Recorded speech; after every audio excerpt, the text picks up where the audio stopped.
ನಮಸ್ಕಾರ ವೀಕ್ಷಕರೇ, PR ಅಕಾಡೆಮಿಗೆ ಸ್ವಾಗತ.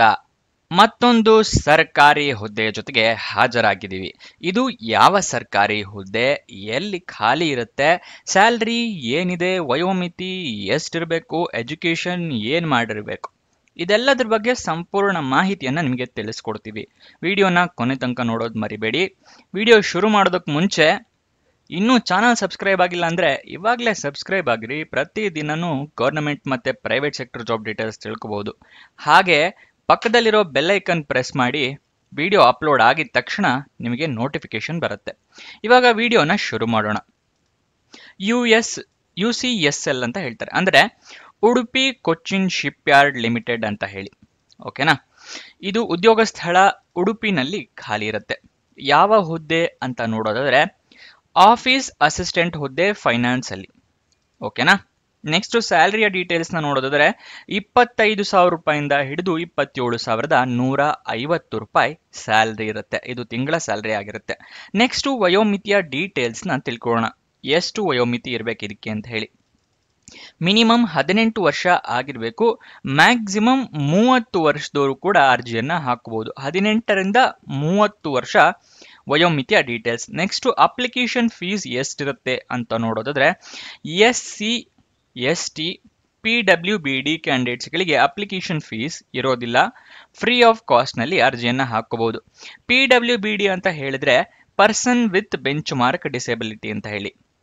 ನಿಮಗೆ ಅಪ್ಲಿಕೇಶನ್ ಫೀಸ್ ನಲ್ಲಿ ರಿಸರ್ವೇಶನ್ ಕೊಟ್ಟಿರೋದ್ರಿಂದ, ಅಂದ್ರೆ ಕಮ್ಮಿ ಇರೋದ್ರಿಂದ SC ST ಇದ್ದವರಿಗೆ ಕ್ಯಾಸ್ಟ್ ಸರ್ಟಿಫಿಕೇಟ್ ಇರಬೇಕಾಗತ್ತೆ. ಮತ್ತೆ PWBD ಕ್ಯಾಂಡಿಡೇಟ್ಸ್ಗಳಿಗೆ ಡಿಸೇಬಿಲಿಟಿ ಸರ್ಟಿಫಿಕೇಟ್ಸ್ ಬೇಕಾಗುತ್ತೆ. ಅದನ್ನ ರೆಡಿ ಇಟ್ಕೊಂಡಿರಿ. ನೆಕ್ಸ್ಟ್ ಇನ್ನಿತರೆ ಎಲ್ಲಾ ಕ್ಯಾಂಡಿಡೇಟ್ಸ್ಗಳಿಗೂ ಅಪ್ಲಿಕೇಶನ್ ಫೀಸು 300 ರೂಪಾಯಿಗಳಿರುತ್ತೆ. ಅಪ್ಲಿಕೇಶನ್ ಫೀಸ್ನ ನೀವು ಆನ್ಲೈನ್ ಮುಖಾಂತರ ಪೇ ಮಾಡಬೇಕಾಗತ್ತೆ. ಸೆಲೆಕ್ಷನ್ ಪ್ರೋಸೆಸ್ ವಿವರ ತಿಳ್ಕೊಳ್ಳೋದಾದ್ರೆ ಆಬ್ಜೆಕ್ಟಿವ್ ಟೈಪ್ ಆಫ್ಲೈನ್ ಟೆಸ್ಟ್ ಇರುತ್ತೆ. ಅದಾದ ನಂತರ ಡಿಸ್ಕ್ರಿಪ್ಟಿವ್ ಟೈಪ್ ಆಫ್ಲೈನ್ ಟೆಸ್ಟ್ ಇರುತ್ತೆ. ಓಕೆನಾ? ಅಂದ್ರೆ ಮಲ್ಟಿಪಲ್ ಚಾಯ್ಸ್ ಕ್ವಶನ್ಸ್ ಇರುತ್ತೆ, ಮತ್ತೆ ಎಸ್ಸೆ ಟೈಪ್ ಕ್ವಶನ್ಸು ಇರುತ್ತೆ. ಅದೆರಡನ್ನೂ ನೀವು ಪಾಸ್ ಮಾಡಬೇಕಾಗತ್ತೆ. ಅದಾದ್ಮೇಲೆ ನಿಮ್ಗೆ ಅಪ್ಲಿಕೇಶನ್ ನ ಹೇಗೆ ಹಾಕಬೇಕು ಅನ್ನೋದರ ವಿವರನ ತಿಳಿಸ್ಕೊಡ್ತಾ ಇದ್ದೀನಿ. ಈ ಸ್ಟೆಪ್ಸ್ಗಳನ್ನ ಫಾಲೋ ಮಾಡಿ ನಿಮಗೆ ಜಾಬ್ ಸಿಗೋ ಚಾನ್ಸಸ್ ಜಾಸ್ತಿ ಇರುತ್ತೆ. ಏನೇನು ಸ್ಟೆಪ್ಸ್ ಅಂತ ತಿಳಿಸ್ಕೊಡ್ತೀನಿ. ಅದಕ್ಕಿಂತ ಮುಂಚೆ ಇನ್ನೂ ಈ ವಿಡಿಯೋಗೆ ಲೈಕ್ ಮಾಡಿಲ್ಲ ಅಂದ್ರೆ ದಯವಿಟ್ಟು ಲೈಕ್ ಮಾಡ್ರಿ. ನಮಗೂ ವಿಡಿಯೋ ಮಾಡೋದಕ್ಕೆ ಪ್ರೋತ್ಸಾಹ ಸಿಗುತ್ತೆ. ಹಾಗೆ ನಿಮ್ಮ ಫ್ರೆಂಡ್ಸ್ ಯಾರಾದರೂ ಜಾಬ್ ಹುಡುಕ್ತಾ ಇದ್ದಾರೆ ಅಂತ ಹೇಳಿದ್ರೆ ಅಂಥವರಿಗೆ ಈ ವಿಡಿಯೋನ, ಈ ಚಾನೆಲ್ ಎಲ್ಲ ಶೇರ್ ಮಾಡಿ. ಅವರಿಗೂ ಕೂಡ ಜಾಬ್ ಹುಡುಕೋಕೆ ಹೆಲ್ಪ್ ಆಗುತ್ತೆ. ಇವಾಗ ಏನೇನು ಸ್ಟೆಪ್ಸು ಅಂತ ತಿಳಿಸ್ಕೊಡ್ತಾ ಇದ್ದೀನಿ, ನೋಡ್ಕೊಳ್ಳಿ. ಮೊದಲನೇ ಸ್ಟೆಪ್ಪು ಅಫಿಷಿಯಲ್ ನೋಟಿಫಿಕೇಶನ್ PDF ನ ಸಂಪೂರ್ಣವಾಗಿ ಓದ್ಕೊಳ್ಳೋದು. ಏನೇನು ಡಾಕ್ಯುಮೆಂಟ್ಸ್ ಬೇಕು, ಏನೇನು ಎಲಿಜಿಬಿಲಿಟಿ ಕ್ರೈಟೀರಿಯಾ ಇರುತ್ತೆ, ಇದೆಲ್ಲ ತಿಳ್ಕೊಂಡ ನಂತರನೇ ಅರ್ಜಿಯನ್ನ ಹಾಕಿ. ನೆಕ್ಸ್ಟು ಅರ್ಜಿಯನ್ನ ಆನ್ಲೈನ್ ಮುಖಾಂತರ ಹಾಕೋಬೇಕಾಗುತ್ತೆ. ಆನ್ಲೈನ್ ಅಲ್ಲಿ ಹಾಕೋಬೇಕಾದ್ರೆ ಇಮೇಲ್ ID, ಮೊಬೈಲ್ ನಂಬರ್ನೆಲ್ಲ ಕರೆಕ್ಟಾಗಿ ಮೆನ್ಷನ್ ಮಾಡಿ. ನೀವೇನಾದ್ರೂ ಜಾಬಿಗೆ ಸೆಲೆಕ್ಟ್ ಆದ್ರೆ ನಿಮಗೆ SMS ಅಥವಾ ಮೇಲ್ ಮುಖಾಂತರ ಕಮ್ಯುನಿಕೇಟ್ ಮಾಡ್ತಾರೆ, ಅದಕ್ಕೋಸ್ಕರ. ನೆಕ್ಸ್ಟ್ ಡಾಕ್ಯುಮೆಂಟ್ಸ್ ಎಲ್ಲ ರೆಡಿ ಇಟ್ಕೊಳ್ಳಿ. ಯಾವುದು ಅಂತ ಹೇಳಿದ್ರೆ ID ಪ್ರೂಫ್ ಇರಬೇಕಾಗುತ್ತೆ. ಅಂದ್ರೆ ID ಪ್ರೂಫ್ ಯಾವ ಡಾಕ್ಯುಮೆಂಟ್ ಅಂತ ಹೇಳಿದ್ರೆ Aadhaar card, PAN card, voter ID, ಈ ತರ ಏನಾರ ನಿಮ್ಮ ಫೋಟೋ ಇರುವಂತಹ ID ಪ್ರೂಫ್. ನೆಕ್ಸ್ಟ್ ಏಜ್ ಪ್ರೂಫಿಗೆ ನಿಮ್ಮ SSLC ಮಾರ್ಕ್ಸ್ ಕಾರ್ಡು, ಎಜುಕೇಶನ್ ಕ್ವಾಲಿಫಿಕೇಶನ್ಗೆ ನಿಮ್ಮ ಮಾರ್ಕ್ಸ್ ಕಾರ್ಡು, ಸರ್ಟಿಫಿಕೇಟ್ಸು ಇವೆಲ್ಲ ಇಟ್ಕೊಂಡಿರಿ. ರೆಸ್ಯೂಮೆ ಇಟ್ಕೊಂಡಿರಿ. ಜಾಬ್ ಅಪ್ಲಿಕೇಶನ್ ಅಲ್ಲಿ ಕೇಳಿದ್ರೆ ಅಟ್ಯಾಚ್ ಮಾಡಬಹುದು. ಮತ್ತೆ ನಿಮ್ಗೆ ಏನಾದರೂ ಎಕ್ಸ್ಪೀರಿಯನ್ಸ್ ಇದ್ದರೆ ಎಕ್ಸ್ಪೀರಿಯನ್ಸ್ ಸರ್ಟಿಫಿಕೇಟ್ ಇಟ್ಕೊಂಡಿರಿ. ಅಪ್ಲಿಕೇಶನ್ ಆನ್ಲೈನ್ ಅಂತ ಹೇಳಿದೆ ಅಲ್ವಾ? ಅದರ ಲಿಂಕ್ ನಾನು ನಿಮಗೆ ಇಲ್ಲಿ ಸ್ಕ್ರೀನ್ ಮೇಲೆ ತೋರಿಸ್ತಾ ಇದ್ದೀನಿ ನೋಡಿ. ಇದು ಅಪ್ಲಿಕೇಶನ್ ಲಿಂಕ್ ಆಗಿರುತ್ತೆ. ಇದು ನಿಮಗೆ ಎಲ್ಲಿ ಸಿಗುತ್ತೆ ಅಂತ ಹೇಳಿದ್ರೆ ವಾಟ್ಸಪ್ ಚಾನಲ್ನಲ್ಲಿ ಈ ಲಿಂಕ್ನ ಕೊಟ್ಟಿರ್ತೀನಿ. ಡಿಸ್ಕ್ರಿಪ್ಷನ್ ಅಲ್ಲಿ ವಾಟ್ಸಪ್ ಚಾನಲ್ ಲಿಂಕ್ ಇದೆ. ಅಲ್ಲಿಂದ ಕ್ಲಿಕ್ ಮಾಡಿ ವಾಟ್ಸಪ್ ಚಾನಲ್ಗೆ ಜಾಯಿನ್ ಆದರೆ ಅಲ್ಲಿ ನಿಮಗೆ ಅಪ್ಲಿಕೇಶನ್ ವೆಬ್ಸೈಟ್ ಅಡ್ರೆಸ್ ಸಿಗುತ್ತೆ. ಗೊತ್ತಾಯ್ತಲ್ವಾ? ವಾಟ್ಸಪ್ ಚಾನಲ್ನಲ್ಲಿ ಲಿಂಕ್ ಕೊಟ್ಟಿದ್ದೀವಿ.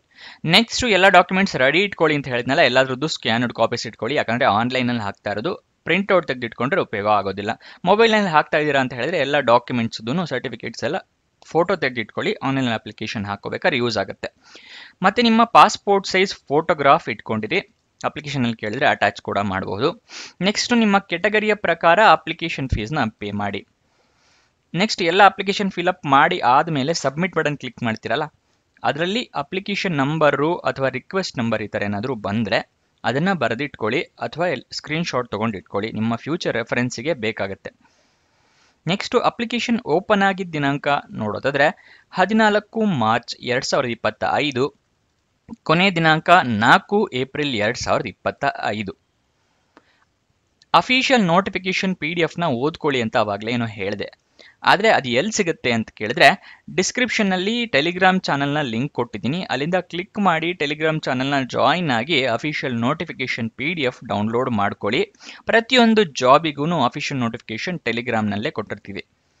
ಅಫಿಷಿಯಲ್ ವೆಬ್ಸೈಟ್ ಅಡ್ರೆಸ್ ಬೇಕು ಅಂತ ಹೇಳಿದ್ರೆ ಬರ್ಕೊಳ್ಳಿ, udupi.csl.com. udupi.csl.com ಅನ್ನೋದು ಅಫಿಷಿಯಲ್ ವೆಬ್ಸೈಟ್ ಅಡ್ರೆಸ್ ಆಗಿರುತ್ತೆ. ನೀವೇ ಗೂಗಲ್ನಲ್ಲಿ ಸರ್ಚ್ ಮಾಡಿ ಅಫಿಷಿಯಲ್ ವೆಬ್ಸೈಟ್ಗೆ ಹೋಗಿ ಡೀಟೇಲ್ಸ್ನು ತಿಳ್ಕೊಬಹುದು.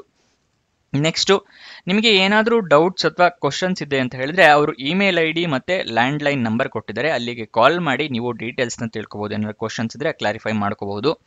ಇದು ಲ್ಯಾಂಡ್ಲೈನ್ ನಂಬರು ಇದೆರಡು ತೋರಿಸ್ತಾ ಇದ್ದೀನಿ ನೋಡಿ, ಬೇಕಂತ ಹೇಳಿದ್ರೆ ಸ್ಕ್ರೀನ್ಶಾಟ್ ತಗೊಳ್ಳಿ. ಇದನ್ನು ವಾಟ್ಸಪ್ ಚಾನಲ್ನಲ್ಲೂ ಕೊಟ್ಟಿರ್ತೀನಿ. ಓಕೆನಾ? ನೆಕ್ಸ್ಟ್ ಎಜುಕೇಷನ್ ಕ್ವಾಲಿಫಿಕೇಷನ್ ವಿವರ ತಿಳ್ಕೊಳ್ಳೋಣ. ಏನೇನು ಎಜುಕೇಷನ್ ಕ್ವಾಲಿಫಿಕೇಷನ್ ಇರಬೇಕು ಅಂತ ಹೇಳಿ. ನಿಮ್ಮದು ಡಿಗ್ರಿ ಆಗಿರಬೇಕಾಗತ್ತೆ, BBA. ಅದು ಕೂಡ ರೆಕಗ್ನೈಸ್ಡ್ ಯೂನಿವರ್ಸಿಟಿ ಅಥವಾ ರೆಕಗ್ನೈಸ್ಡ್ ಬೋರ್ಡಿಂದ ಆಗಿರಬೇಕಾಗತ್ತೆ. ಇದು ಎಜುಕೇಷನ್ ಕ್ವಾಲಿಫಿಕೇಷನ್ನ ವಿವರ. ಹುದ್ದೆ 1 ಖಾಲಿ ಇರುತ್ತೆ. ಇದಿಷ್ಟು ಈ ಜಾಬ್ನ ಡೀಟೇಲ್ಸ್. ಏನಾದರೂ ಡೌಟ್ಸ್ ಅಥವಾ ಕ್ವಶನ್ಸ್ ಇದೆ ಅಂತ ಹೇಳಿದ್ರೆ ಕಮೆಂಟ್ ಬಾಕ್ಸ್ನಲ್ಲಿ ಕಮೆಂಟ್ ಮಾಡಿ, ನಾವು ಉತ್ತರ ಕೊಡೋದಕ್ಕೆ ಪ್ರಯತ್ನ ಮಾಡ್ತೀವಿ. ಇನ್ನೊಂದು ವಿಡಿಯೋ ಜೊತೆ ಸಿಗೋಣ. ಬಾಯ್ ಬಾಯ್.